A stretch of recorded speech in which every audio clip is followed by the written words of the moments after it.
Hey everyone, Jacob here from That Time We Woke Up in a Podcast and Had to Explain Manga, our heated adventures overanalyzing manga we find interesting, otherwise known as the Over Manga Cast. This week we made a long overdue return to Sakamoto Days by Yuto Suzuki. We read chapters 19 through 36, which involved science, gambling, and a rant or two about dinosaurs. It makes sense in context. Or maybe not, this is a gag manga. Anyway, enjoy the show.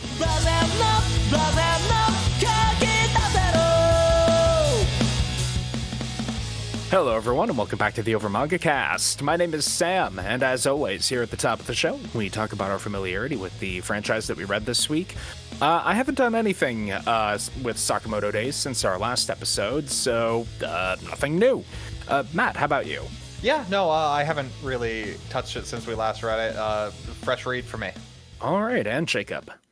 I am like 95% sure I read chapter 19, because there was a time when I was using bookmarks on the Shonen Jump site to like try to cycle through all the things I'd say I would say I'm going to continue reading.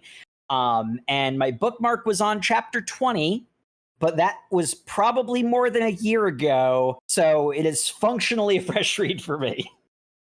Yeah, this was a 2-year gap between our last episode and this one. Mm-hmm. Which is sad, because I like Sakamoto Days. Yep, long overdue. Manga arc a week. Yep. But, Jay wasn't here for the last one, so she's not here for this one either. Fair enough. And we open up with our favorite master assassin turned loving father, doing what all loving fathers do, going to parents' day at school and being very supportive of his daughter. Taking lots of pictures that he will show to literally everybody. Yep. Which means that we left the convenience store in Shin and Lou's hands. The squabbling kids are running the shop.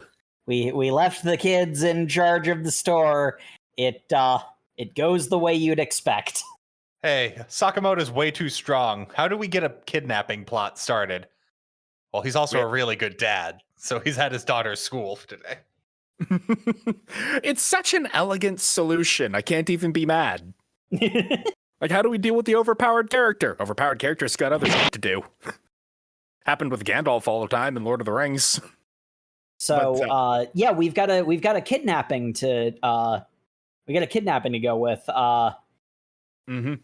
Unfortunately, immediately we find that the kidnappers are complete morons. Shockingly incompetent, which is kind of common. Yep.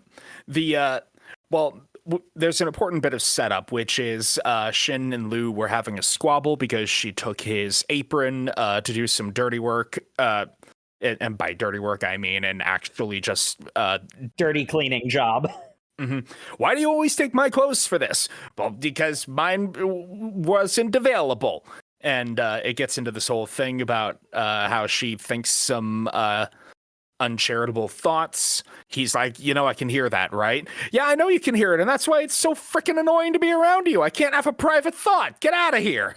And he gets out of there, very angsty. And just in time for the moon men to show up. Yeah, the nice thing is that even when she's still heated and like the whole thing is fresh, Lou really quickly realizes, yeah, I was in the wrong for that one, wasn't I? Boy, that actually makes me more angry. When he comes back, we're gonna have to talk about this. And then Moon Men. Mm-hmm. The Moon Men kidnap Shin. But wait, I thought Shin had left. Well, the name tag on that apron there says Shin, so that's obviously Shin, despite the fact that we have a picture of a little blonde boy, and Lou is a redheaded woman. Man, he went to some lengths to hide his identity, didn't he? See, that's the worst part. It's not even like it doesn't even occur to them that it's the wrong person or that the change in identity was anything but air quotes Shin growing up. Mm-hmm. Lest we give these people too much credit. So this is a little down the line. We do find out that these characters are being forced to do this later on. So there's also kind of like they're just doing the job. They're like, Mhm. I don't know. Good enough? They're not necessarily the right people for this job outright. Yeah. This red-haired Chinese girl is definitely this psychic Japanese boy. And we have my favorite characters of this opening segment, Dumb and Dumber, the leaders of the Moonmen group. We're calling them the Moonmen because I think they're supposed to be in hazmat suits, but I'm pretty sure the suits are designed to block Shin's psychic powers. yeah, Because he can only read the mind of someone who will later be kicked in the face by Lou. mm-hmm. And they look like hazmat suits with these like dark reflective faceplates, so they look very much like discount astronauts. And the two of them in the front seat, one of them is called Tanaka. The other, his name is not revealed yet. He is very casually driving. He's like, "Hey, you ever think that the one we took ain't the kid in the photo? What do you mean? Of course it's the one in the photo. Look at the name tag." And the dynamic is established. Mhm. Yeah, I mean, calling them Dumb and Dumber is kind of unfair to the driver because the driver just doesn't care. Mm-hmm. He couldn't give a shit if he was paid to. Actually, probably if he was paid to. He really cares about getting paid. That's the thing. I'm pretty sure he is getting paid for this, and he still doesn't care. Actually, he's probably the only one there who is getting paid for this. Everybody else is being coerced. Yeah. When Shin returns, he finds the broken glass because, of course, the Moonmen broke the front door for some. Why did they do that? Actually, now that I think about it, Lou probably struggled. Like, it does a comedy cut to her being in the back of the van, hogtied, but there's no way she didn't struggle. But the glass is on the inside. I'm thinking about this too much. Anyway, Shin finds out that something's wrong. Yeah, Jacob, I have a strong suspicion this plot might have got rewritten halfway through. Like, it takes a drastic change midway. Mm-hmm. Sakamoto family returns and Shin quickly explains what happened. I kind of like the contrast of the two sides we'll be dealing with, where the bad guys, the kidnappers, it's like, oh, we have to, we can't tell them about mistakes, we can't show any kind of dissent or they'll kill us. Meanwhile, it's hard to blame Shin for what happened, but like there's an argument to be made that like he screwed up and that this is his fault, and he just like immediately and casually tells his boss, yeah, this is my fault, I screwed up, we're gonna have to fix this, and like with no concern about it, even though Sakamoto has used mentally killing him as punishment before. And Sakamoto's like, all right, get on the bike, we're going driving.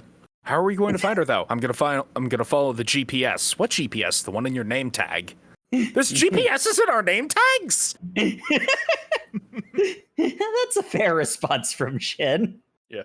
But yeah, it's like if either Shin or Lou had been adult enough to actually talk out the rest of their argument, this wouldn't have happened, but then we wouldn't have had the plots, so. Also, backing off to cool your head is not necessarily a wrong decision either. That too. Enough of that maturity bullshit. Time for an awesome fight scene on a highway. Yeah, we get a sick action scene. It's worth noting by this point, Lou has already kicked one of them in the face and cracked their helmet. That's important because, again, the only one whose mind can be read is the guy with the cracked helmet and someone who later takes off their suit entirely. And that's where Shin hears mention of the lab, which good on him for knowing that it is proper noun, the lab, and not just, a lab. Well, because he's reading their thoughts. Oh, yeah, that's true. He's not reading the manga page. He's literally reading their thoughts. Mm-hmm. So when Tanaka thinks about the lab, it probably came with a mental image of familiar halls and corridors. I want to know where they were keeping those motorcycles in the back of the kidnapper van. They had 3 motorcycles back there. They clown car out of the back. They just pop the trunk. This is some Seto Kaiba briefcase transformation technology. Like, and so, much like Kiryu Kazuma, Sakamoto has never killed a man in his since he got married, and this will remain true as he kicks one of the motorcycle riding guys, grinds his face against a guardrail for like 100 meters, and then sends him crashing at 80 miles an hour. Or the bike shatters into tiny pieces. It's fine. He's fine. Lived. Yeah, this has Christopher Nolan Batman energy where it's just like, I'm not going to kill you, but I don't have to save you from this exact accident I'm actively causing. Okay, you know what? Fine. It's fine. Sakamoto can do a kick flip on his motorcycle that whaps one of the guys in the face with the tire, which is sickening. And because we didn't show his head twisting all the way around or any blood, he's theoretically alive. Or he's fine. It's really cool. Mm-hmm. With the random goons defeated, the guy who seems to be in charge tells the driver, Seba, that he needs to go deal with them. So we get like a little mini boss fight against Seba, the driver, Mr. Chill, and also the Invisible Man. Oh, the Invisible Man boss fight's so cool. I like it.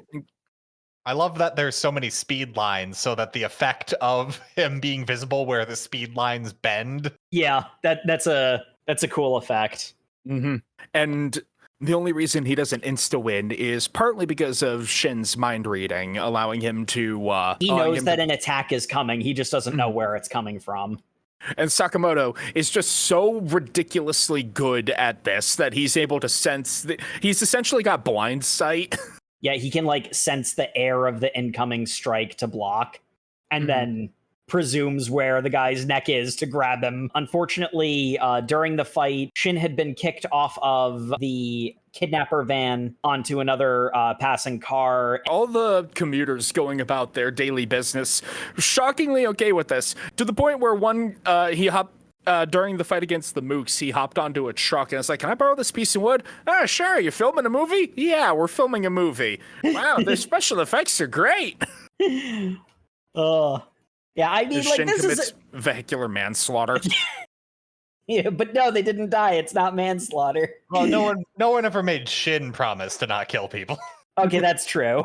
This is a world of wacky assassins and both supernatural and science fiction powers. So people having a higher weird tolerance does kind of make sense, but that is also, the joke. But yeah, Shin is knocked off of the kidnapper van that he had jumped onto. That was what instigated Seba to go out and do Invisible Man boss fight in the first place. And then he jumps onto Sakamoto's motorcycle, and whilst his attack against Sakamoto himself fails, he realizes, oh, I know who you are. I'm going to stop the motorcycle now. And they use that to escape. With the information that Shin got earlier in the fight, mentioning of the lab, I do actually kind of like this, where like Shin's immediate reaction is, okay, it's the lab. They were not like this. They weren't assassins. This is weird. I'm not sure what's going on here, but it's not. It's funky. I like how when Shin's talking about the lab, I actually had to do like a double back after reading a couple chapters, because I realized I like had an implicit bias to him talking about his backstory. That I'm like, yes, the evil lab that kept him as a child prisoner. And then I'm just like, oh, you know what? He never actually says anything about them being evil. He just calls it the lab and said they're the reason he's a psychic. Huh. We just kind of let the tragic backstory juices flow from that, but it's never... They have a one-panel flashback of his time there, and everyone seems like happy and having fun. I kind of like that they didn't go for the obvious of, he was like evilly and cruelly experimented on by mad scientists. And it, like, they actually... do something different. We got this kid here. Why do we have this kid here? Whatever, we're gonna take care of him. Hey kid, don't get involved in any weird science. Oh crap, I got involved in the weird science. Oh no! So they decide to do a quick summary of the character revelations later. They pay a visit to the lab, which is underneath the Okutabi Science Museum. Which really... great place for a secret lab. However, I have words about that Spinosaurus. Oh, God damn it. Of course he does. Okay, so for a start, the legs are okay, because Spinosaurus had pretty weirdly short legs. Me in the future, probably hit the fast forward button. But this okay, maybe it's the perspective, but the tail is so wrong. Like, look how small it is. And also, we've actually known this for like 2 years now, which, come to think of it, maybe Sakamoto Days published before this was actually widely known. But it had a tail fluke. But one thing that we've known for a while now is that sail is way too small and incorrectly shaped. And don't get me started on the head. Why is it so boxy? Why is it so bulky? Where's its little head crest thingy? There's so much wrong with this. The teeth aren't right. Like, come on. Spinosaurus is one of the most well-known dinosaurs. Like, the arms are kind of okay, but... there's just so much wrong with this model. So anyway, one of the main characters can read minds, Jake. I don't care.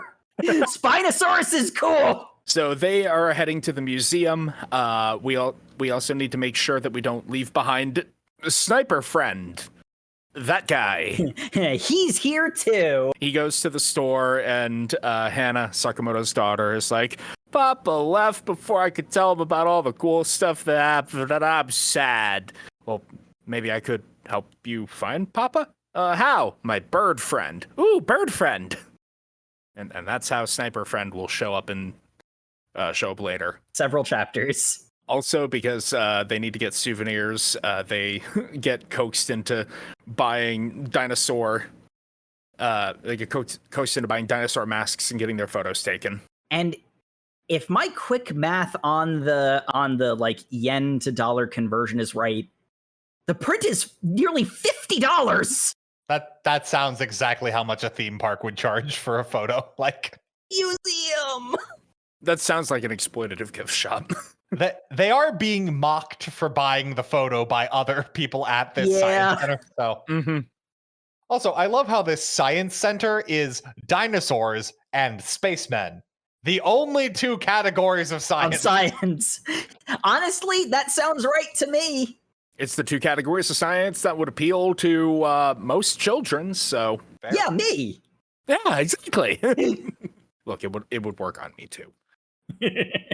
We do some quick interrogation of one of the moon men by breaking off a fossilized dinosaur tooth and shoving it up his nose, which, holy shit, Sakamoto. Why did you have to destroy that? Though, to be fair, the sign does say try touching a dinosaur. So I don't know what they were expecting. I really hope that wasn't real. It's probably a plaster. It was probably a plaster cast. Yeah, usually it is, but particularly skulls, because skulls tend to be very heavy. Indeed. But they get the directions on how to get to the lab.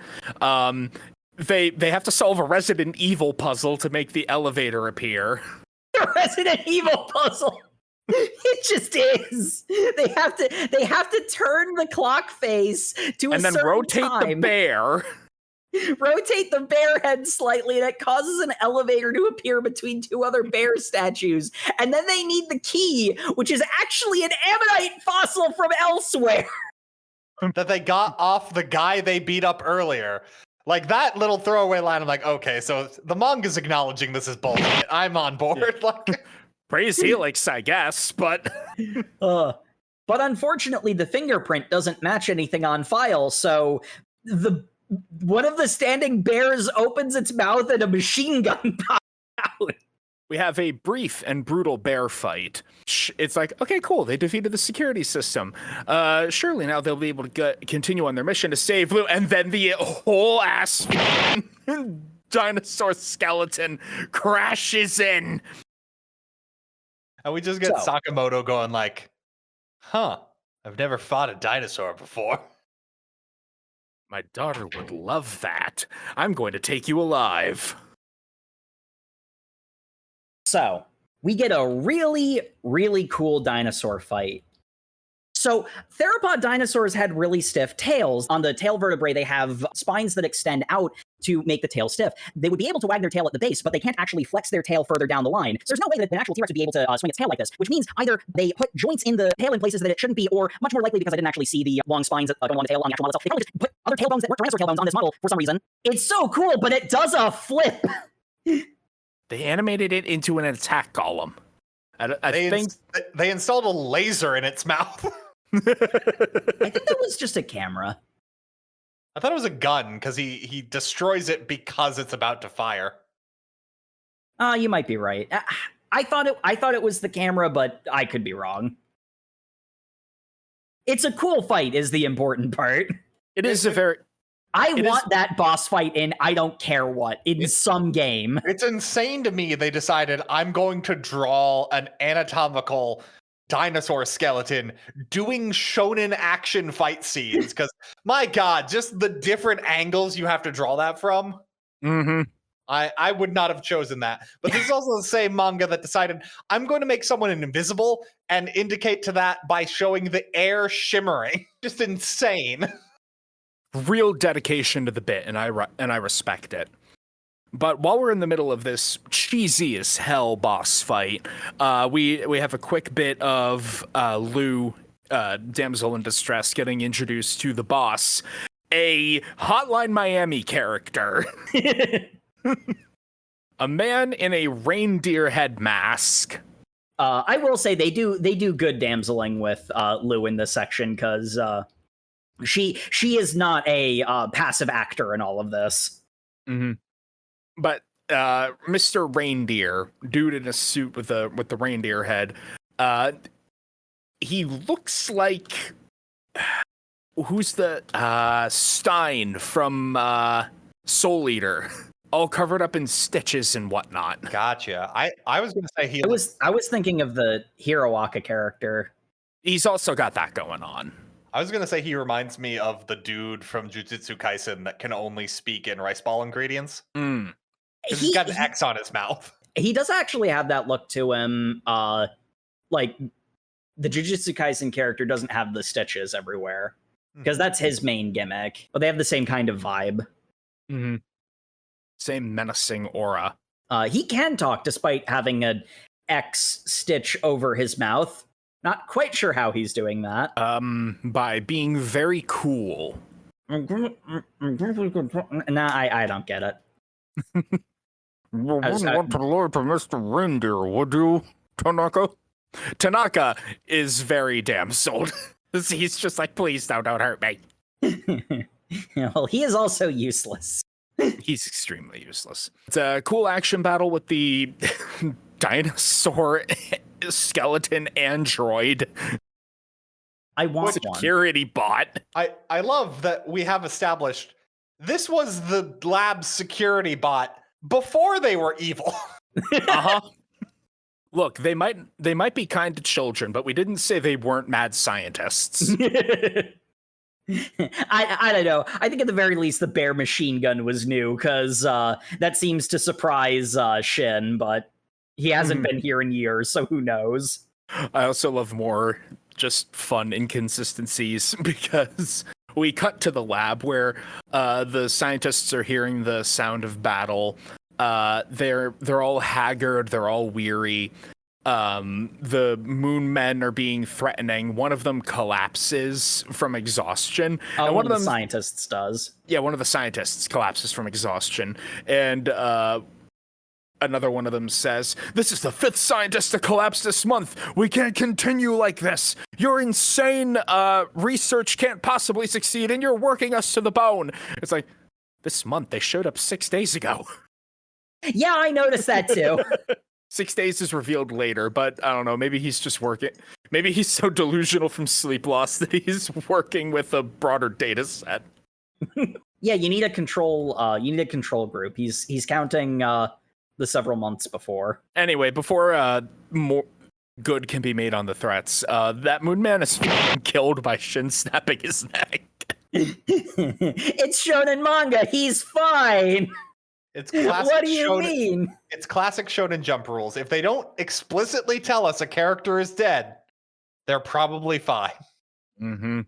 Well, What about that? What about that parade of bodies of the Moon Men leading this way? Don't worry about They're it. fine. They're just unconscious. Mm-hmm. Honestly, there's more justification for them legitimately being unconscious than the guy with the no pupil stare through the Moon Man helmet after Shin does a neck snapping motion on him.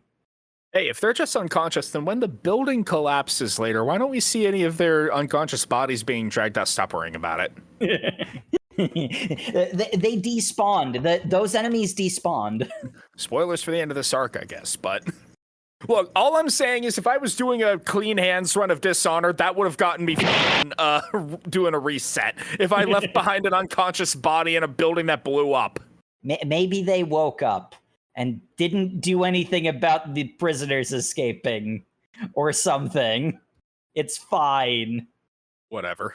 Yeah, no, we need to meet the real boss. Yes, we need to meet the real boss because all the scientists are like, holy crap, Shin, you're back. You need to get out of here, man. These people are dangerous. A group of assassins took over the lab. Whoa, a group of assassins? There's lots of those, apparently. Okay, so guys. Was it you guys who installed the mechanical T-Rex that does kung fu flips? Or was that the assassins? We'll worry about that later. For now, do you remember the Rat Man from the Portal comics? He's our actual boss. He's locked up in the jail cell with Lou and Tanaka. Because we only have so many jail cells, I guess. Why would they have a lot of jail cells? It's supposed to be a research lab, even if it is secret. They don't really do a lot to dissuade the bias I had going in that they were evil. Yeah. They just weren't evil to Shin. Yeah. Honestly, yeah, kind of. Mad science with standards. But yeah, we basically get Shin's whole backstory here. It's wholesome found family shenanigans. It's cute. We also get just cringe-worthy mad scientist dialogue to introduce this dude, because he's just like, yes, we are locked in here, but merely granite is not as strong as the iron that holds it. So your battle is not against the cage, but against the iron it's made of. So in order to escape, we merely need to alter the fundamental properties of iron. And I'm like, you can speak English, bud. Why? Why would you do this other than theatrics? Because he's a nerd. If you wanted to be a nerd, you could have just cited Mohs hardness scale by name. That would have been enough to impress Lou. No, we need to alter the fundamental properties of iron itself. What? We have a few Honestly, gags to impress Lou, you just need to use a word with 3 syllables. Spoiler alert, main scientist man apparently has test tubes full of acid on his person at all times. So, not sure where he's keeping that. I believe it. Not sure why he waited this long to use Considering it. how Shin got his powers, him having dangerous things just on hand does actually make sense. Yeah, because in case you forget this is a gag manga, we get Shin's backstory, which is he is the loneliest schoolboy who would always bother this mad scientist working so hard, but he really just wanted the mad scientist to love him. And eventually they formed a friendship, even though the mad scientist's research wasn't working well. And then one day, he noticed a reaction in his concoction. And was like, I've done it. I've solved all of it. I just need to put this down for a second and go look somewhere else. Meanwhile, Shin walks in, goes like, I'm so sleepy. I'm going to drink this beaker full of fluid. Good. Oh, now I'm psychic. Too bad everyone hates psychics. That makes me sad. Yeah, it's insert standard wholesome yet sad backstory here. Like it's cute and well executed, but it's nothing special. I would not be surprised if it was a Dr. Slump plotline at some point. Yeah. Well, by accident. Dr. Slump. It also has the bonus effect of making Lou feel even worse for berating Shin. For his psychic powers, yeah. Lou is not a particularly mature person. Like, that's part of her gimmick. Like, she is a hot-headed, aggressive, Genki tomboy type. And yet, I really like the fact that she very quickly realizes that she was in the wrong. And over the course of this, it just, it reinforces for her, like, internally that, like, okay, I need to fix this. Indeed. It is wholesome. Also, I realize just in flipping through the pages, we haven't mentioned the fact that the JAA has also been teased as being here. They will not be relevant until much later. Oh yeah, Suit Man and Kimono Lady. And Ada Wong from the Resident Evil series. As if this plotline wasn't already Resident Evil enough. I say that she does not have Ada's personality at all. She's just vaguely aesthetically similar. This woman is she seems to be very distracted at all times. I like how their combined character design time is clearly slanted in one direction, and it's her. We're gonna put him in a suit and give him some slightly long, scruffy hair, and she's going to get very intricate stockings that look kind of like a spider web. Yeah, that's my jam. Okay, do we have any time to give her a personality? We can give her the shades of a personality we can develop later. She's going to look at Sakamoto and go, teddy bear. And that's going to be about it. Okay. Let's see how she does in the character popularity polls, and we'll decide if she has a personality after that. Seems like a plan. I love weekly series. They never make bad choices. Shin and Sakamoto get the lowdown on what's been going on with the lab. We learned from the guy worried about month-long data sets that this happened a week ago. 5 levels to the lab. There are also conveniently 5 main bad guys to be bosses for each level. This plotline isn't that long. They skip a bunch. Yeah, we get the classic shonen action battle manga map of like, here are the 5 main targets. You have to fight your way down each level of the store. And then almost immediately, one of them gets knocked through 3 levels. Like, they just go straight down. It's so much faster. My favorite part is the like badass like page, like full page panel of Mr. Reindeer and his quirky mini boss squad, including Seba there in the background, all with unique character designs that we're going to see show up in these. We only fight 3 of them. And Seba's a rematch. 2 of those. 2 of them are there to job. They are literally there to job. Mask Man and Beard Man don't even show up, and the mad scientist dude is... Yeah, he gets a fight. He gets a fight. He's just Bane. Like, that's it. That's Kinda. He's kind of Bane. He's Bane with gag manga gimmicks added onto it. Because he's only kind of Bane, because he also injects people with viruses that change their... Because the entire thing is he injects, like... I think it's like an electrode. Yeah, and it makes in the necks of both Shin and Sakamoto. And it basically makes it so Sakamoto can't attack him directly? He's still very Batman villain because his evil science makes people do opposite things. It makes Shin talk in reverse. And that was pretty fun to decode those. Yep. And it makes Sakamoto attack the opposite of whoever he intended to. So it's like, I'm going to punch the bad guy, punches Shin. All right. So that's how it works. I'm going to punch Shin, punches the bad guy even harder. Why did you hit him harder? I can manually flip this switch, so you'll never know if I actually have it on or not. So how will you know if you are going to hit Shin or not? It's really easy. I'm just going to actually have Shin abuse his mind control or his mind reading powers. He's going to stand on the other side of you, and he's going to read all of my attacks, and he'll dodge perfectly out of the way, and you won't be able to do that, and we're going to kick the shit out of you. I'm just going to attack you both. Okay, bye.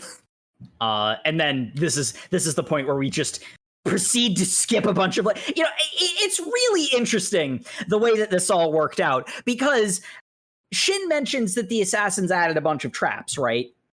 And Sakamoto falls into a pitfall trap. I'm going to skip ahead to a couple of chapters, because eventually Sakamoto ends up landing on the main bad guy at the end of this pitfall. Oh, actually, it is the same chapter, but he lands on the bad guy. It seems like a pretty stupid trap, but it can literally perfectly backfire on you in that way. Well, see, that's what the trap is you immediately go straight to the final boss, and you're not prepared because you haven't been leveling up by fighting all the mooks. Except Sakamoto's already max level, so you glubbed up. They didn't expect it to be used as speedrun tech.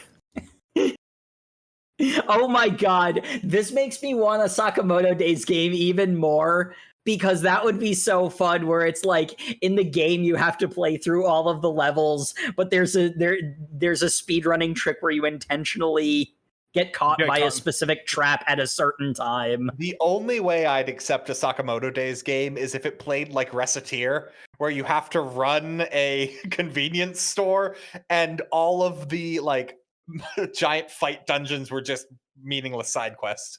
That'd be great. Listen. I love Dave the Diver. Is that the whole of your statement? And tweet? That game is kind of the opposite of what I just described, but yes. Well, no, it's great because it's like you have to run a store, and then there's the sort of like action stuff, but like the main characters even look the same.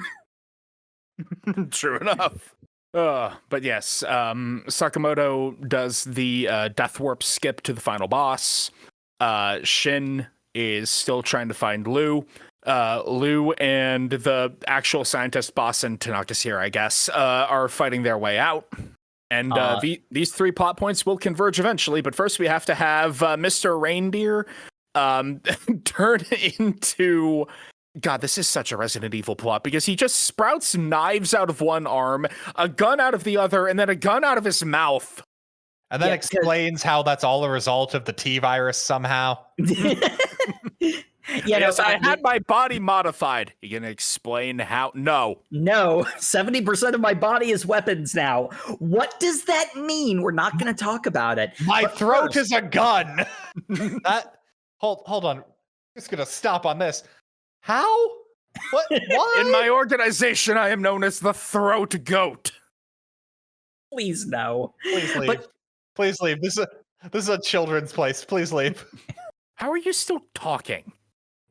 But there is one thing first before we get into Mr. Reindeer, aka Throat Goat, is the reason he decides to step in and fight is because the JAA duo show up and, just casually one-shot boss number 3 and boss number 4. Mm-hmm.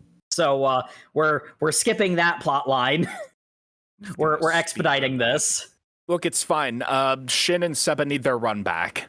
And which turns into a pretty fun puzzle fight. Yeah. In all honesty, the fights that we do get from the the fights involving Shin that we get from this are really fun and interesting.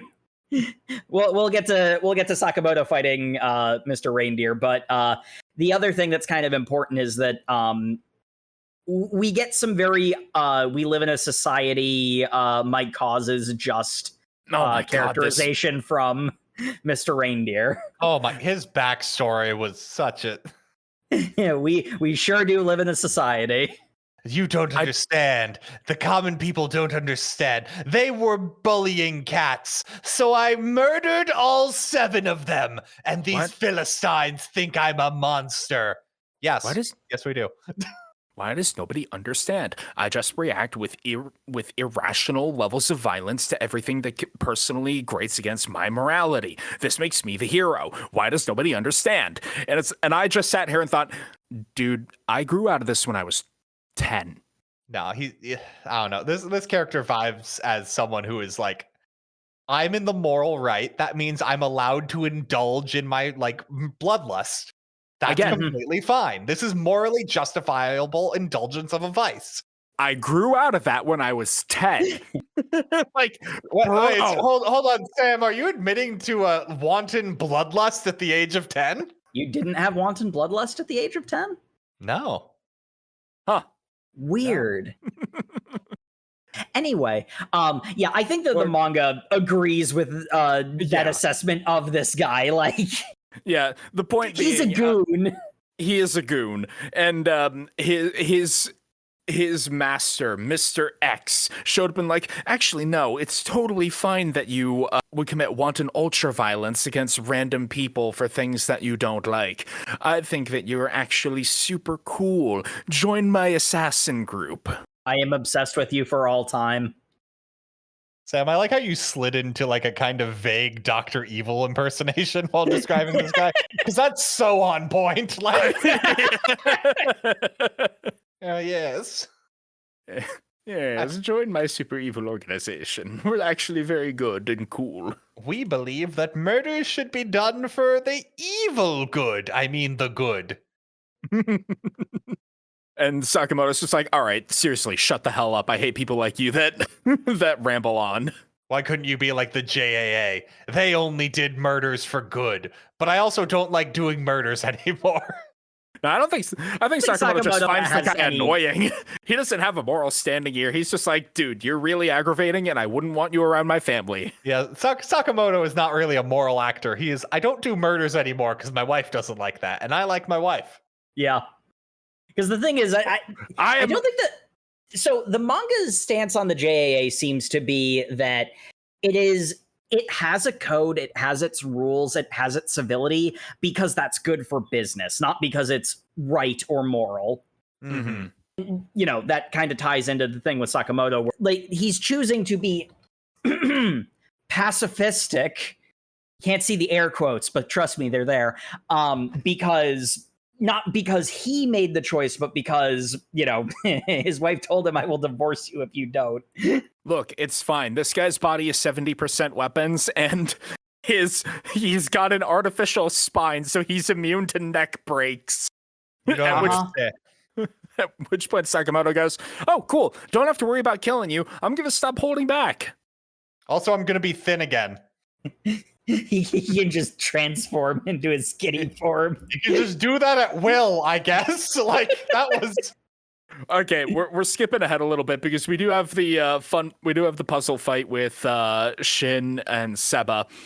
Shin does the classic of, haha, what if I just got some liquid on you? The liquid is my blood from this stab wound, but now I can see where you're coming from. Yes, but I've stabbed you, so you won't be able to actually fight back. Well, too bad I wasn't going to be the one hitting you. Huh? Bam! Oh, hey, sniper friend. Good to see ya. Yes, I'm here with my sniper rifle that shoots possibly the lowest caliber round imaginable, because they don't do anything. They've got to be 9mm because everyone's bulletproof to 9mm. Also made out of rubber because of how much he ricochets. They must, yeah. Honestly, Yeah. if this was just a BB gun, I wouldn't be surprised. Like, Yeah. well, no, because we see he gets a bullet reload from his bird at one point, and that's like an actual sniper rifle round. So I don't. It I could, don't it, know could what's on. it could honestly be a 22. But yeah, they fight the Invisible Man, and they have a great scene where he misses, and he's just like, "You stupid sniper, can't even hit a target right in front of you. I wasn't aiming at you." And then it hits the smoke detector, which causes the sprinklers to go off. Sure. As you do. I guess. The other thing that I really liked was Seba is like, wow, you're a terrible sniper if you want to get noticed. If I know where you are, I can just stay out of your sight lines. And he's like, yes, get out of my sight lines when he reveals the ricocheting thing, because I don't remember him doing that much previously. I think it came up in like sniper competition he is in, but otherwise. Yeah, but like it wasn't as emphasized. Like, this is his thing now. Like, is sort of the big thing. Like, this is revealed to be his gimmick. And I actually think that's pretty clever. If you're going after hard targets who are good at defending themselves, because he seems like the type to be an assassin that goes after other assassins or whatever, intentionally making yourself known to make them do something predictable that, you know, leads them into a trap is actually a clever gimmick for this goober. Mm-hmm. And plus it fits his showboatiness. So it's like it was kind of cool because it's like it wasn't just a puzzle box fight in the sense of we had to figure out how to beat the Invisible Man. There was also a level of one of the good guys was also puzzle box fighting back. Mm-hmm. But he sets off the sprinklers, which outlines him in water, so Shin can get the finishing move off. which that is just the final scene of The Invisible Man. So, and that goes into the fight between Sakamoto and Mr. Reindeer. As we have my, I love this because the building starts exploding, and I've set to self-destruct because of reasons. This building will explode. Okay, in how long? Like 5 minutes? 20 minutes! Oh, that'll be easy. 5 minutes is all I really need for you anyway, so. But then we have the sick fight between them. They get punched into a moving subway, which is pretty cool. Yep. Yeah, this is another case where like this is a cool fight. It's not as puzzle boxy as the ones that Shin was involved in, but that doesn't make it any less awesome. This is just cool action set piece. This one is entirely Mr. Reindeer doing a cool finishing move, thinking that he's won the day, and then Sakamoto completely no-selling it by doing something goofy. And it's that like 5 times, and I love it. The running theme of this fight is literally Mr. Reindeer goes, "Don't you understand? With my cyborg augmentations, I'm practically immortal. I haven't discovered a thing that can kill me yet." And all Sakamoto hears is, "Immortal? Oh, so I don't gotta hold back. What? Oh no!"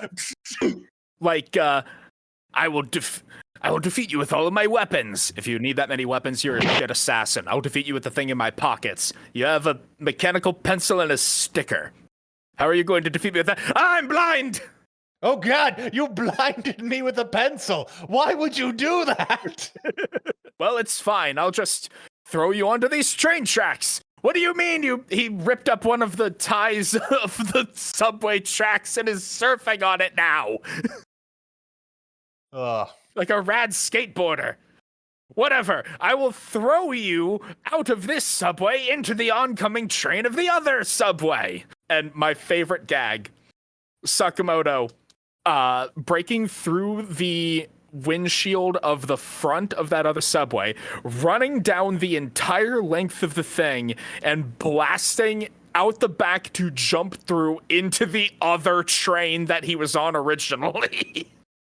My favorite gag is briefly Mr. Reindeer thinks that he's won, so he sits down and Sakamoto shows up again. By this time he is transformed into his skitty form, and he sees an old lady getting on the train and he grabs him. "That's priority seating. Move aside." And just yeets him into the next train car. Which is then followed up by, after the old lady thanks Sakamoto for that kindness, there's just a panel of him beating the bejesus out of Mr. Reindeer between 2 of the train cars. Sakamoto really becomes a slasher villain in this. Yeah.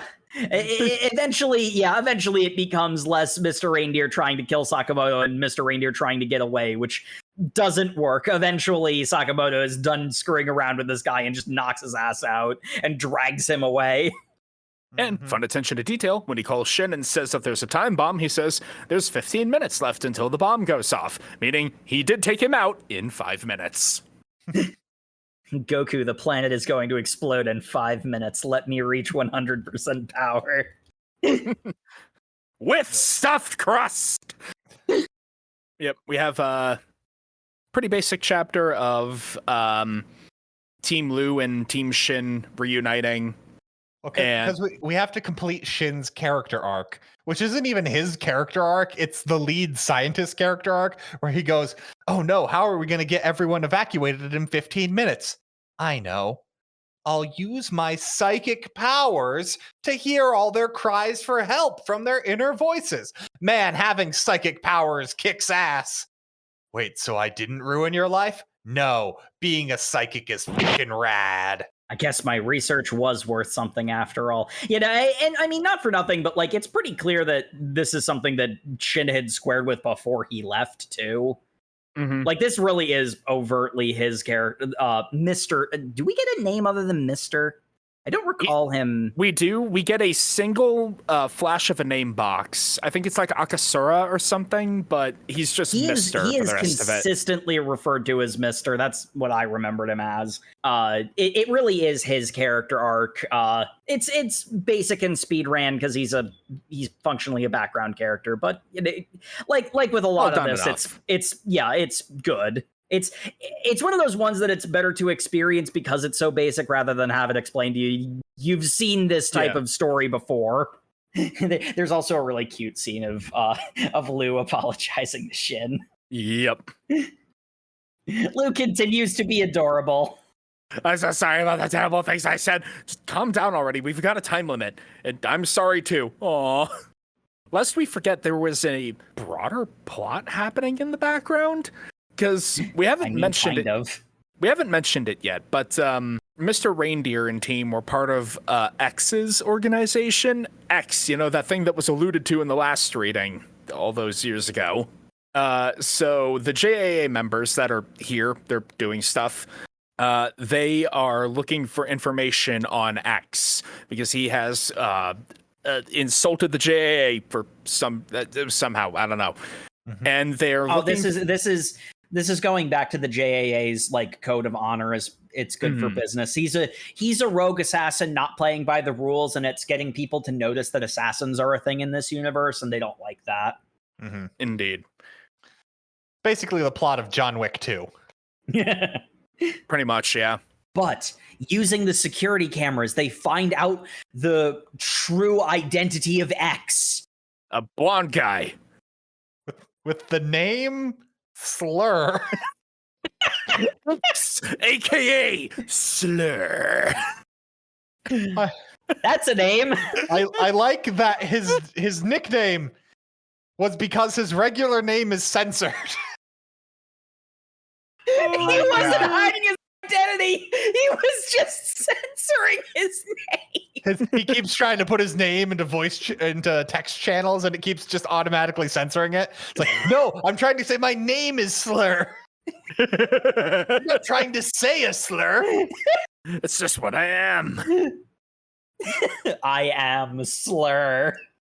Oh God, it's Dark Souls 2 on Steam all over again. I'm so glad we talked about this, because up until this point, I thought Slur was his first name and his surname was Aka, but that is X, aka Slur. Yeah. Also, God, that is so funny. That metatextually, that is so funny. Living in the modern reality of Twitter. I mean, this was written in the modern reality of Twitter. Like, it's been so for at least 2 years. You know what? I think you're right. He shows up as a psionic projection that scares the piss out of Shin to prove that he's the ultimate final boss. Oh no, there's one guy who's just sitting in here. He's too strong. How can you tell he's so strong, Shin? Because he's drawn in a completely different art style. And I also had a vision of myself shitting my pants as he killed me. Oh, that is pretty strong. Yeah. And then he just like walks away, I guess. Give my best to Sakamoto. Where did he go? What was the point of that? It was establishing the BBEG. Sure. Sam, ever since you said it, I can't get it out of my head. This is literally just a Resident Evil. Like, he's Wesker. Yes. I am the ultimate. I am the manifestation of the T-virus itself. But I will not fight you here. I'll fight you later. I don't need anyone else. I have X. How are they zombies? Shut up. Total global saturation. I don't understand. I'm asking valid questions and I'm being ignored. Chris. So we're going off the rails here. The day is saved and everyone goes home for dinner. Mm-hmm. The day is saved thanks to the Powerpuff Girls. Yeah, one of the running gags was that they had to get home in time for dinner because Mrs. Sakamoto wouldn't want them to be late. Or she gets suspicious that they were doing killing again. Which she had a lot of reason to be suspicious of. They potentially did a lot of killing. Just everyone survived. Mm-hmm. Actually, they could only rescue the people who weren't unconscious. So did everyone else just blow up? Don't think about it. Okay. We'll take a quick break, and when we get back, we'll have more of the same, really.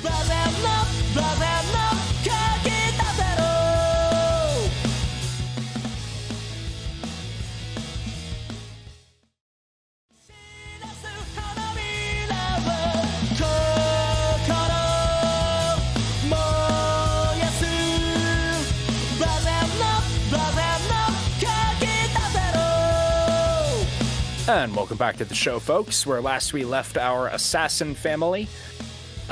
We had just succeeded in saving Shin's old home, the maybe evil laboratory.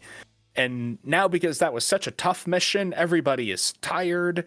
So Sakamoto decides, you know what we need to do? Spa day. I've never been to a public bath before. Could you explain how it works? I'll show you by example, kid. Come on. Oh my. The proprietors are out currently, so their son, who ran away to become an assassin, is the one running it. Shenanigans ensue. Yeah, this is a very John Wick plot where it's just like, we need to take a break in this public bathhouse run by assassins. And that guy goes, holy shit, that's John Wick. I mean, holy shit, that's Jason Bourne. I mean, holy shit, that's Taro Sakamoto. That's okay, because this public bath is full of deadly booby traps.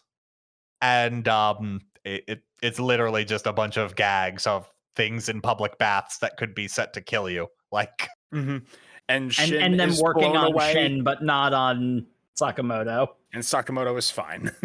this chapter really reminded me this was a gag manga, because I'm like, oh, okay, cool. We're back to just jokes. And the guy is freaking out about the fact that I just can't kill Sakamoto. Maybe my parents were right and I'm not cut out for this assassin business. Oh no, my high school bullies showing up to tell me I was never cut out for my dreams. Whatever will I do? Sakamoto beats the shit out of them. Without anybody noticing. Except for the proprietor. He's like, wait a minute, you were onto me the whole time, but why'd you save me? Good bathhouse. You know what? Maybe I should give up this assassin pipe dream, just take over the family business. Hey, Dad. I'm done with that assassin thing. I'm ready to take over the family business. What do you mean? I've got a lot of nerve? It's too late now. Yeah, I love that. It's just like, no, you've actually gone too far. We're actually just not going to let you take over the family business. Poor guy. I mean, fair as well. He was an amateur assassin. Presumably he's killed at least one person. So I don't blame his parents, but also, dude got woobied hard. I'm sure I'll figure something out. Yep. He seems resourceful. And then as the next little mini arc we've got is Sakamoto needs to plan a lovely anniversary dinner for his wife, who, as we established earlier, had established a no-kill rule for their relationship. And this chapter sure does really forget that's a thing. Throws the whole thing into question, because they get a lovely dinner on a fancy boat. And he got a whole bouquet of roses to give her as a surprise gift, except, the entire boat is full of assassins. Whoa! Also, for some reason, he seems to think that you give the gift at the end of dinner, except his gift is an entire bouquet of roses. So he's just got it hidden behind his back one-handed the entire time. And I'm like, buddy, no, you start the dinner off with the gift, so you're not just holding on to it. Yes. You're married. You should know this. Yes, and since he has the gift behind his back and is distracted by his wife, that is how I cheap trick the assassin. Dude's name is literally Dirty Cheater in Japanese, and he looks like Sanji. So he's like 3 different manga references at once. But that is why I will be able to destroy him. I will drop the chandelier. Oh, he pinned the chandelier to the roof with a fork. I will have my associate go up and stab him. Oh, he fought off the associate one-handed. Get everybody in the entire boat. Pull out your guns. Shoot him. And Sakamoto's like, okay, I am no longer going to be subtle. I'm no longer hiding this. We're just dealing with this problem now. And Mrs.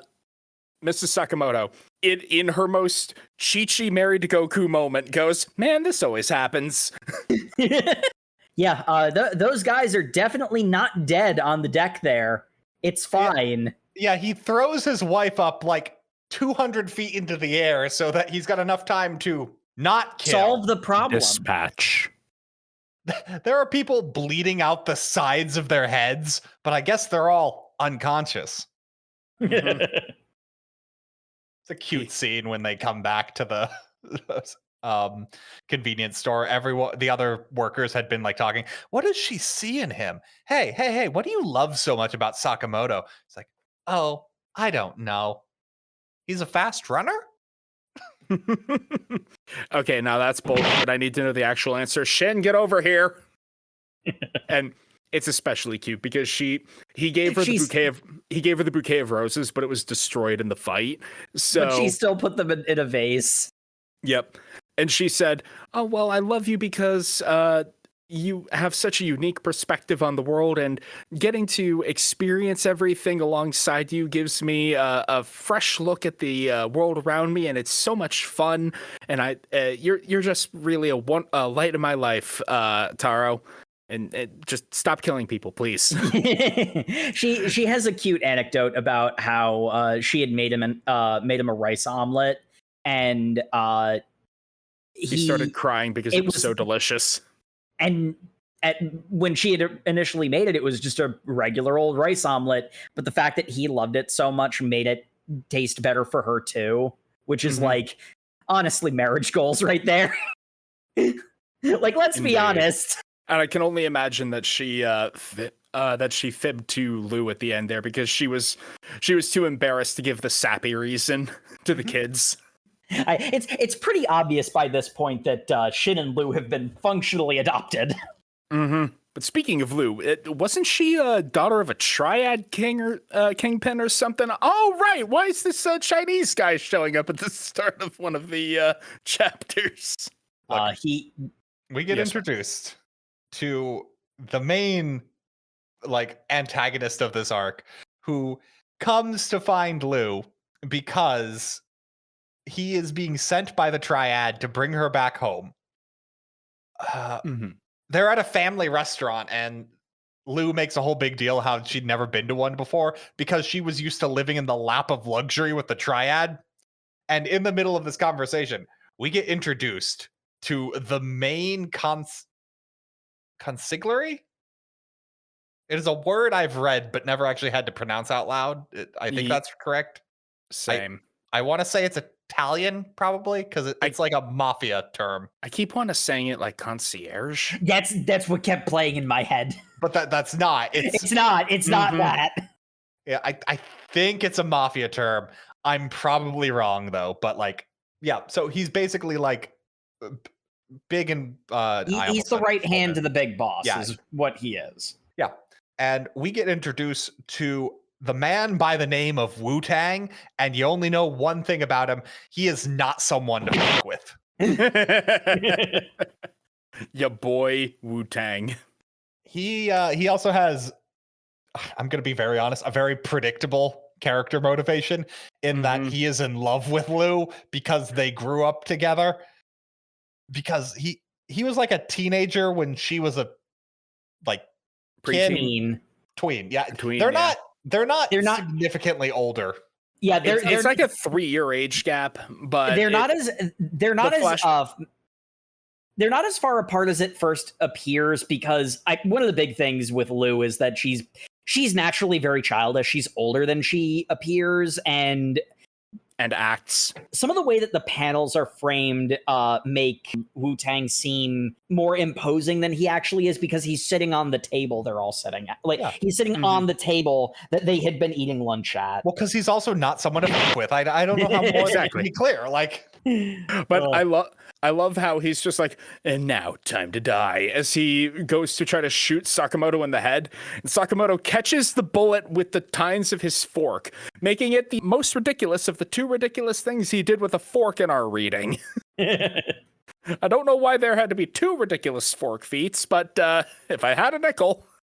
Also, for some reason, that was the one that made that, as I was reading it, did the out loud John Wick quote. It's just like killed 15 men with a pencil. It's like stopped a bullet with a fork. A fucking fork. As you do. But as Wu-Tang comes to the conclusion that he's obviously not going to be able to beat Sakamoto in a 1v1 fight, essentially goes, no, we're going to play this by the triad rules. I challenge you to a triad duel. If you win, you'll get a piece of information on that X individual you're trying to find. And if I win, Lou comes back and works for the family. And both Sakamoto and Shin are like, no, we're just not going to play your game. We were trying to find out about that X guy? Oh, right. Oh, yeah. Yeah, there was we'll a figure main it out. plot? We'll figure it out if it comes up again.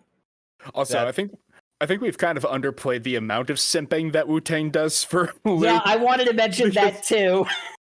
She scolds him for coming after her, and he immediately crashes back with the force of his nosebleed, like, gosh, she's so cute.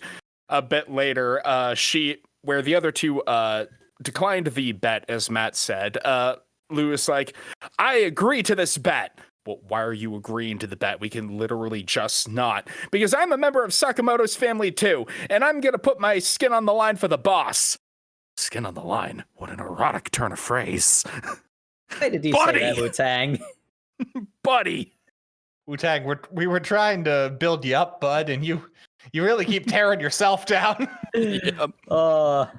The other fun gag on the very next page is you guys will look really conspicuous where we're going. So here we have changing booths, and the changing booths are comedic contrast of one that is like overly posh and the other one is just some rags. Mistress only. But they go into an abandoned warehouse that turns out to be the luxurious triad-only gambling den, where all the underworld people come to rub elbows. And of course, the triad is not so barbarian that we would fight using violence. No, we're going to have a gambling competition. Whoever wins the most chips wins. And I'm like, oh, I love Kaiji. Let's go. and then it gets told, oh, by the way, none of the characters know how to gamble. And I'm like, God damn it. Remember, gag manga. So they're going to use the power sets that they already possess to basically cheat. It is quickly revealed when Sakamoto does his cheating that this is a triad casino. Everyone is in on Wu-Tang's plan. Mm-hmm. So the casino is also cheating. The Wu-Tang plan done by the Wu-Tang clan. We also do kind of, this is where we get established that Wu-Tang is super intelligent, is his kind of power. And he just mentally counts blackjack is how he's winning his chips. Counting cards over here. Yeah, which the manga says is illegal in a little note. I don't think it's illegal. I think they just kick you out of their private business for doing it. Like, yeah, it's against regulations at the facility, but this is his facility, so it's against the rules of the actual casinos, but it's oddly phrased. Also, you only get kicked out if you're winning while counting cards, because casinos love it if you think you can count cards. Oh, you think you can beat our game of chance? Cool, have fun, dumbass. Casinos love it when people think they have a guaranteed system to win. Mm-hmm.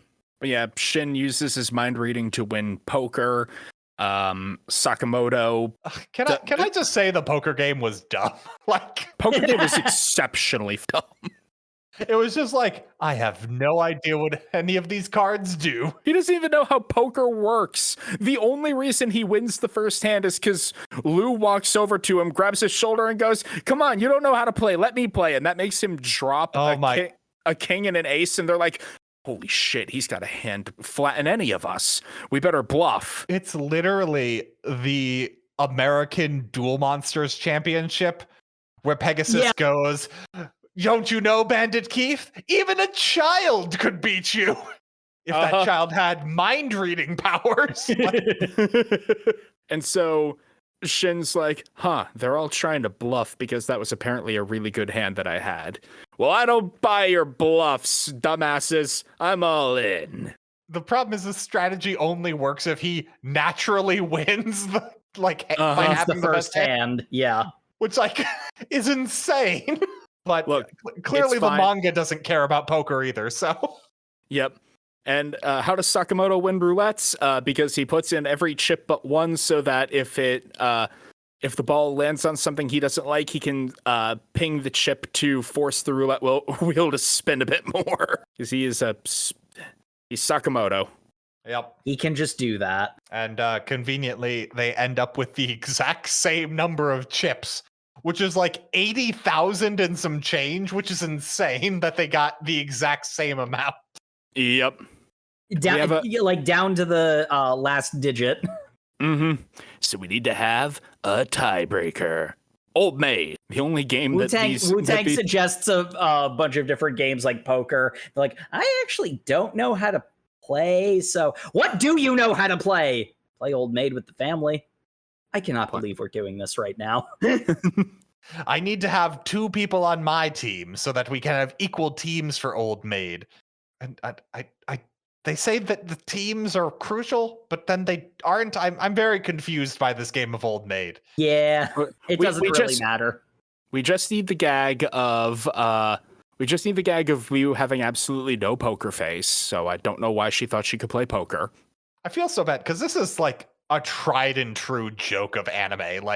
The cute girl plays Old Maid and can't bluff at all and is just crying over having the Old Maid.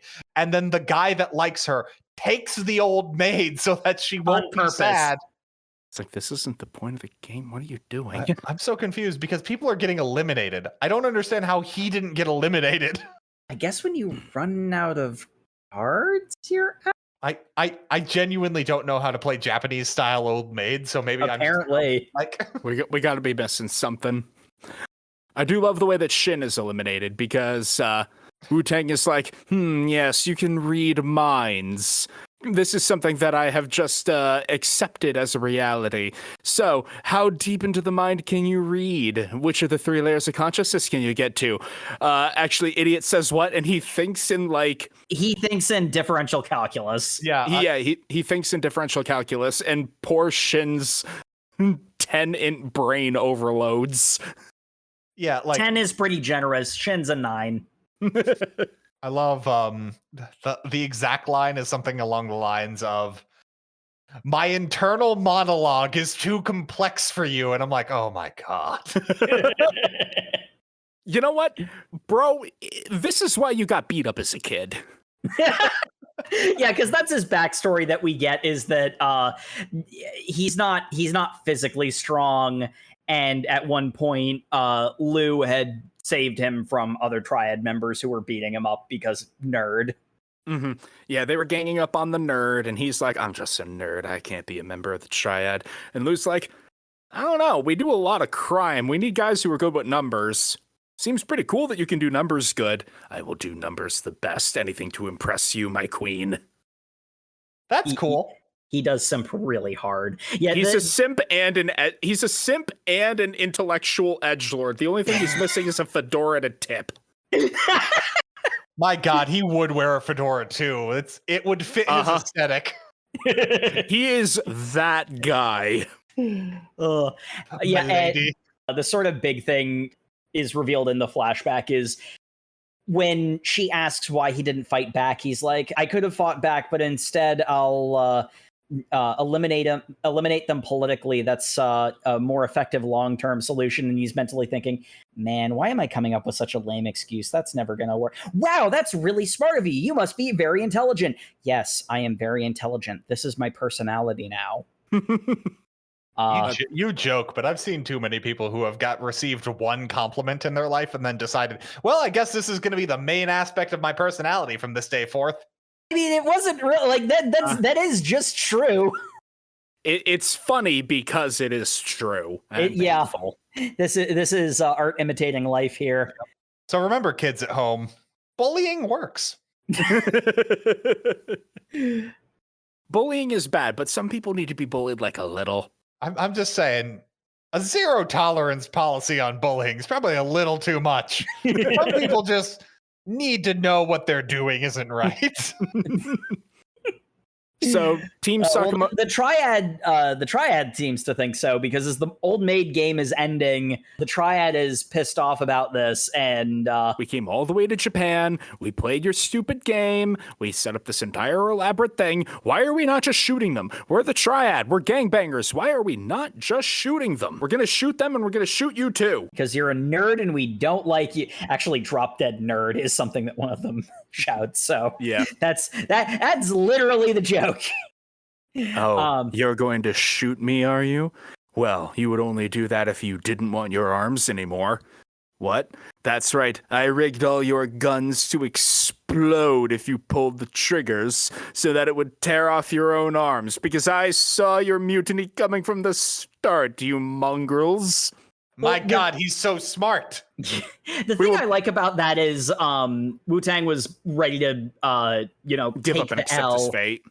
And then Sakamoto basically does the thing that Liu did for him, except he's doing it like Sakamoto's doing it on purpose. Is like, are you just gonna give up like that? Don't you want to impress the girl you love? And like that convinces him to bluff his way out of it. It's like, it's such a transparent bluff, but to be fair, like, because like we make the jokes about like the negative aspects of his personality, but like, he is an intelligent person leading a bunch of, baboons.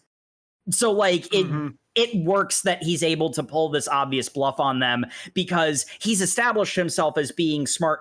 Like, to them, he's smart enough that he could do that. And they just immediately react to it. At which point we get more neck snapping that definitely doesn't kill anybody. The mystique of the wizard. Yeah. You fools. I lied to you about the guns not working. Oh God, Sakamoto really snapped most of their necks in the time for me to say this. I might be sick. That guy's not alive. You twisted his head 180 degrees vertically. Like, what the hell, man? He's Look. fine. He definitely didn't die because this manga doesn't kill people, right? I'm tired. We're going home. Are you coming with? Am I? Not clear by the end of our reading. I did check the next chapter just to make sure we didn't finish the arc. Yeah. I did the same. I checked out the page of the next chapter, the first page of the next chapter. This is the end of the arc because spoilers for the very next page, I guess.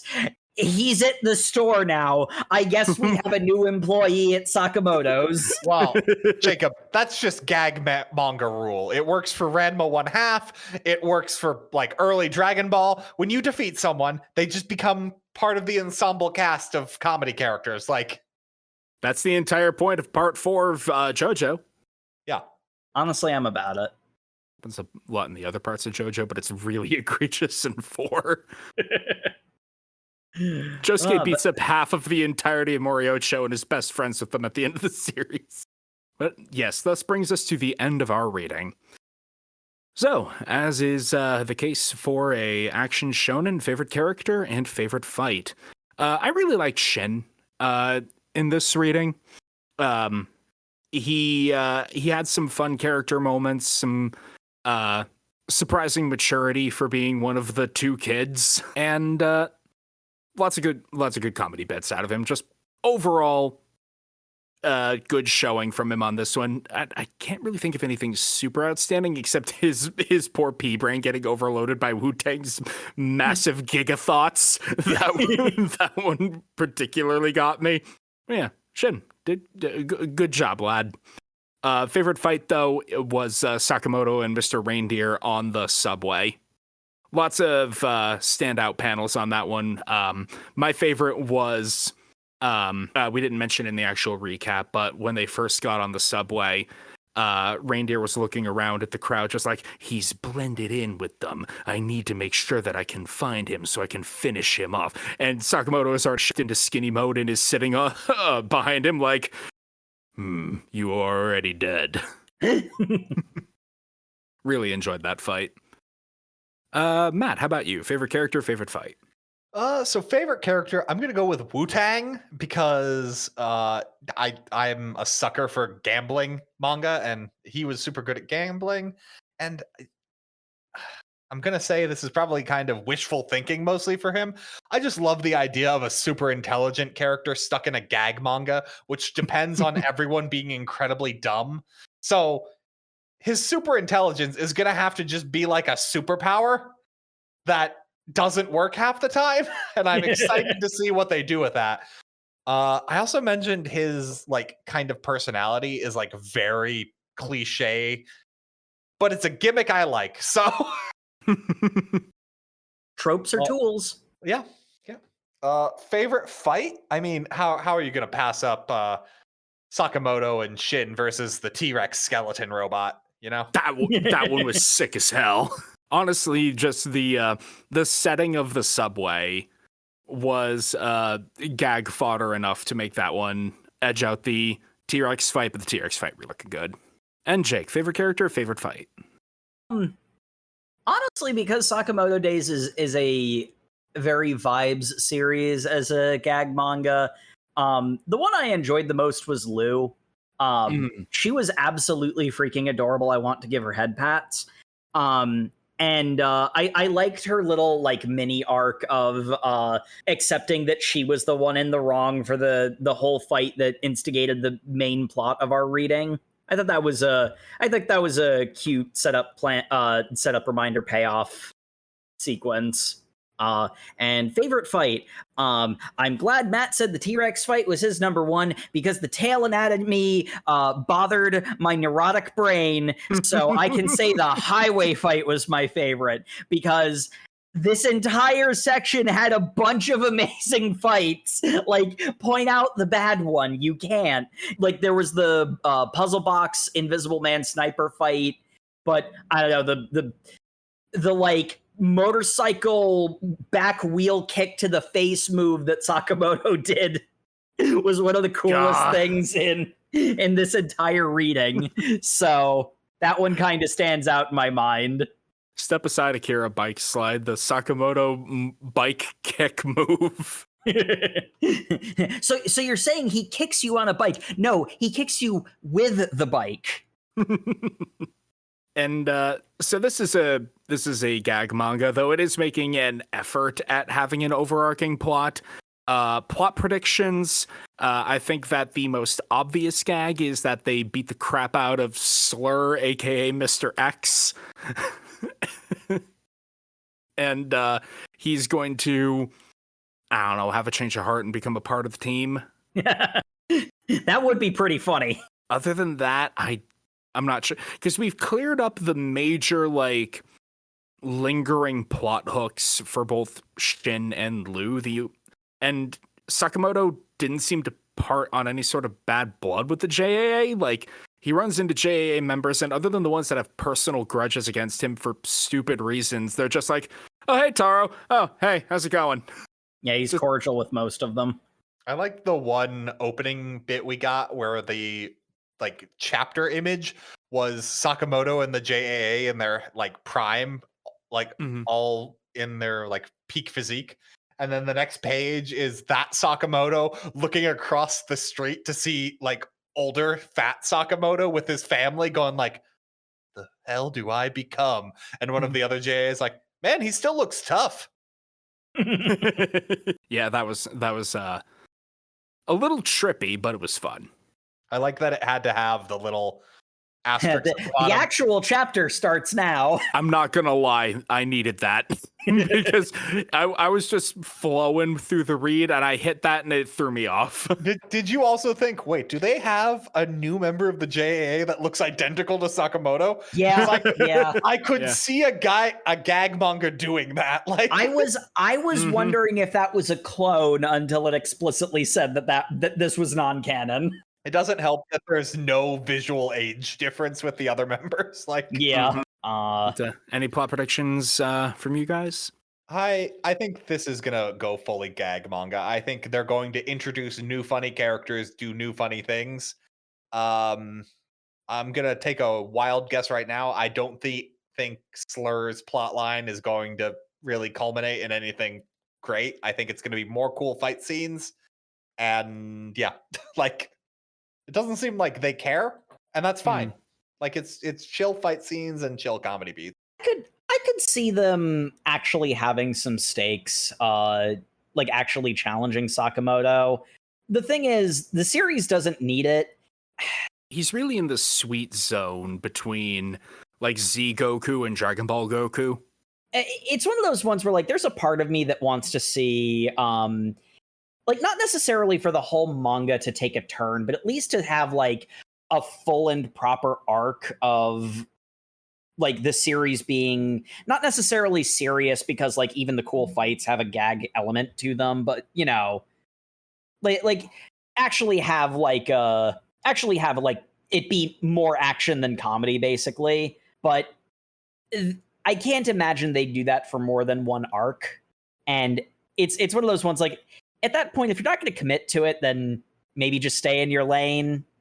It's sort of the thing where it's like this could go full Dragon Ball, but like it doesn't have to, and we already have Dragon Ball. So much as it would be, I guess what I'm saying is, much as that, there's a part of me that's like that would be to my taste. It's also not really Sakamoto Days, and I don't even know Like that I niche. would. Yeah, it's not. I didn't even know that I'd like it if it tried that because it might fall flat.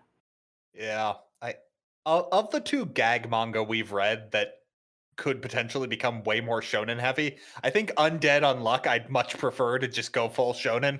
Yeah, Yeah. because it already has that foot in the door of the more serious shonen, whereas the shonen tropes in, because I mean like something I think a lot of people forget about shonen, not as an age demographic but as a genre, is that it's very heavily associated because of its origins as an age demographic. It's very heavily associated with gag series. It's the reason why the quintessential shonen Dragon Ball is the way that it is, and Sakamoto Days is very specifically in that lane.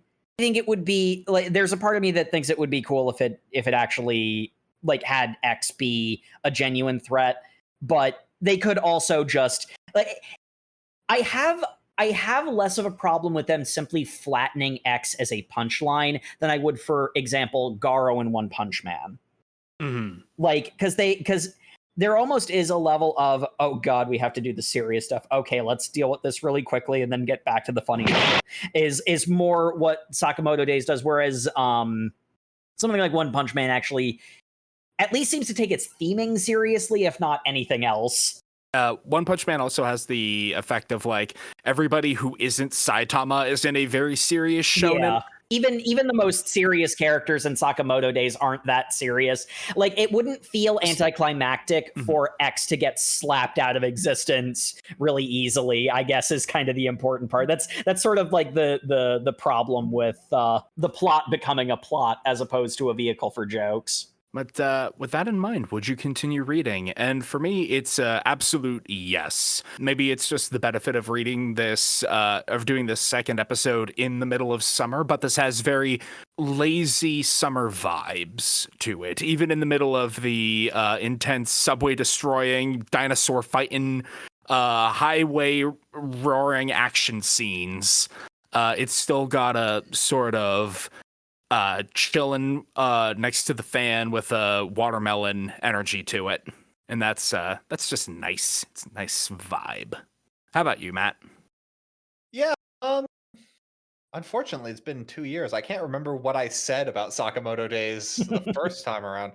A professional podcaster probably would have re-listened to that episode, but you're stuck with us.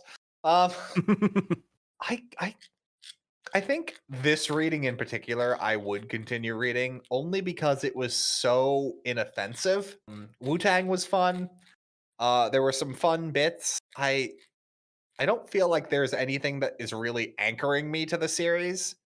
So if like in the old days, if it was in like the physical copy of Shonen Jump, I would read the chapter. But like would I go out of my way to buy the manga volume? Probably not. That's fair. kind of where I'm sitting with it. Hmm. How about you, Jake? Well, at risk of messing with the natural order, I think I'm kind of in the same place as Matt. God damn it! Editing Sam, undo my thing. Replace it with some other thing. Just cut and paste my review for I can't remember anything I've hated. Cut and paste my review for Kagurabachi. We're so deep into the bit we can't remember the things we actually hated. But yeah, anyway. Honestly, the only problem with Sakamoto Days is that the list of things I want to read is so long. It's definitely on that list. And it's not even low on that list, but we read an arc of manga a week already. So when it's not something that we're going to read, it's hard to get to it, and the slot's usually filled. It's definitely super fun. And I got to tell you, this to me was peak Sakamoto Days because I don't remember the fights being this good. Like the way that they balanced the action with the comedy and interwove the action with the comedy. I mean, like there were certain cases where they had cool action scene and then gag at like the beginning and the end of it. Like the T-Rex fight was an example of that, where most of that fight wasn't particularly funny, but there were other ones where it's like part of the funny was the cool action scene and like it, subverted things. The fight with the stabby syringe guy is a good example of that, and the sniper versus the Invisible Man also had some good moments where it's like something started off as a bit but was actually a crowning moment of badass, and vice versa. There's a lot of stuff to read. I'm sorry. There is. But yeah, thank you everybody once again for tuning in to the Over Manga Cast. As always, you can find us on all of your social medias, where we are at Over Manga Cast, Facebook, X, Insta, you know the ones. You can also find us on YouTube, where you can like, comment, and subscribe. The episodes go up there on a 2-week delay, so you can also head over to overmangacast.com, where we have a comment section. Both places you can give us recommendations for other cool stuff to read. Ask us to revisit stuff that we haven't in a long time but liked. Ask us to read more Sakamoto Days. I'd like to. And as always, we appreciate reviews in any and all forums. You can reach out to us over mangacast@gmail.com, or just go ahead in the little comment section on YouTube or the website you're listening to this from. I don't know. If your podcatcher has some stars, go ahead, give us 5. We're really cool. Speaking of really cool, hey Sam. Yes. What did I convince you to put on the schedule for next week? Well, we've been saying that we wanted to do it for a while, so screw it, we're doing it. We're going back to Blue Lock, chapters 16 through 38. So if you're keeping up with the show, be sure to read that, and we'll see you all next Thursday. Good night, everybody. Good night, everybody. Excellent, because you need to know. I don't know where the fuck I'm going with this. I lost the momentum. I don't know what that voice I did for the that's what a Blue Lock was. I was gonna do the whole like bit on Blue Lock is based on the failures of others. Okay, we're still recording. Hey everyone, I don't have a bit this time. Sorry. And that's why now I'm the leader of the podcast, because Matt failed.